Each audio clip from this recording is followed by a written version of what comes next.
दोस्तों, आज हल्के या भारी स्वरों में कोई भी ये कहने से नहीं हिचक रहा कि वो चीन ही है जो किसी न किसी तरह से कोरोना के लिए जिम्मेदार है। इस रिपोर्ट में आज जानेंगे कि कैसे पूरी दुनिया को मौत के इस भयानक जाल में फंसाकर अब चीन के शातिर दिमाग में क्या खिचड़ी पक रही है और ये खिचड़ी भारत के लिए किस हद तक नुकसानदेह साबित होगी। पहला मुद्दा ये है कि चीन की कम्युनिस्ट पार्टी ने ई-युआन को डिजिटल करेंसी के तौर पर लाने का ऐलान किया है। इस तरह से आने वाले समय में उनका मकसद फिजिकल करेंसी यानी सिक्कों और नोटों को ई-युआन से रिप्लेस करने का है। चलिए पॉइंट दर पॉइंट जानते हैं कि वो ऐसा क्यों करना चाहता है और इसका दुनिया पर क्या असर होगा। उनका मानना है कि ई करेंसी के चलन से नोटों के प्रोडक्शन, रख रखाव का झंझट तो खत्म होगा ही साथ जालसाजी के मामले भी कम होंगे। दूसरी बात, वे ये मानते हैं कि इससे ब्लैक मनी को भी कम करने में मदद मिलेगी। तीसरी बात है कि मौजूदा समय में ऑनलाइन पेमेंट मार्केट में प्राइवेट कंपनियों का बोलबाला है, लेकिन चीन के इस कदम के साथ प्राइवेट प्लेयरों का नियंत्रण सीमित हो जाएगा। चौथा पॉइंट ये है कि इस करेंसी को यूज करने के दौरान वैसे तो आपके ट्रांजैक्शन की खबर केवल आपको ही रहेगी, लेकिन जालसाजी को रोकने के लिए चीन की सरकार के पास आपके कुछ ट्रांजैक्शन पर नजर रखने का अधिकार होगा, जिसे अंग्रेजी में कंट्रोलेबल एनोनिमिटी कहा जाता है। चीन का मानना है कि ई-युआन के आने के साथ ही ऑनलाइन पेमेंट मार्केट में विविधता देखने को मिलेगी। मौजूदा समय में दुनिया भर में अधिकतर व्यापार डॉलर के जरिए होता है, लेकिन चीन ई-युआन के साथ डॉलर के प्रभुत्व को कम करना चाहेगा। अब जानते हैं इससे जुड़ी गहरी बात। चीन की कम्युनिस्ट पार्टी अपने बेल्ट एंड रोड परियोजना के लिए ई-युआन को अनिवार्य करना चाहती है। ऐसे में चीन बेल्ट एंड रोड परियोजना में शामिल देशों को ई-युआन से ट्रांजैक्शन करने को मजबूर करेगा।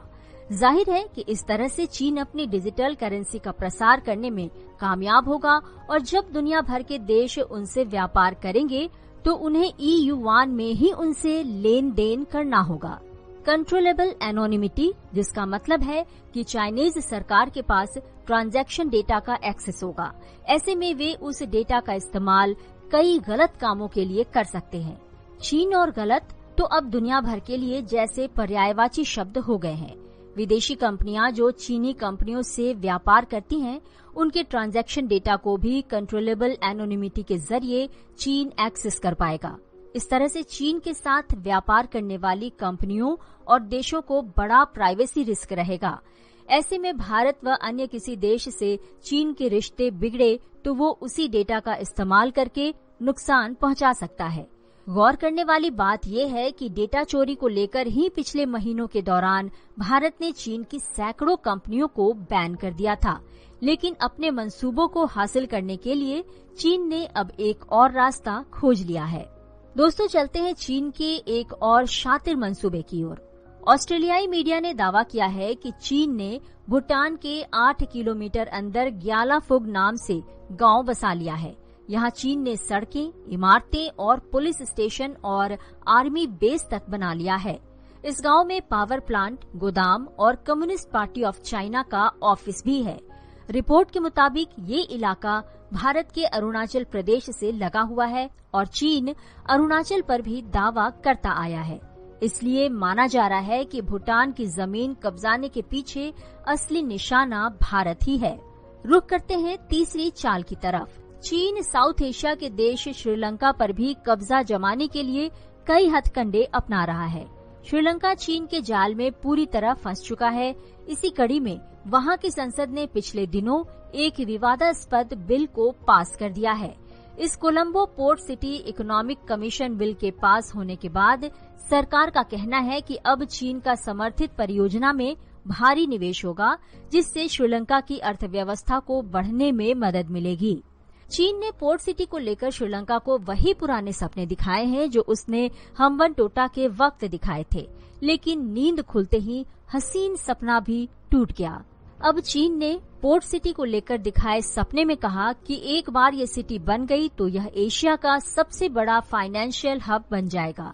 पहले कहा गया था कि चीनी पैसे से हम्बनटोटा का विकास कर श्रीलंका भारी राजस्व कमाएगा, लेकिन चीन के कर्ज के जाल में फंसकर श्रीलंका ने यही बंदरगाह 2017 में 99 साल के लिए चीन को सौंप दिया।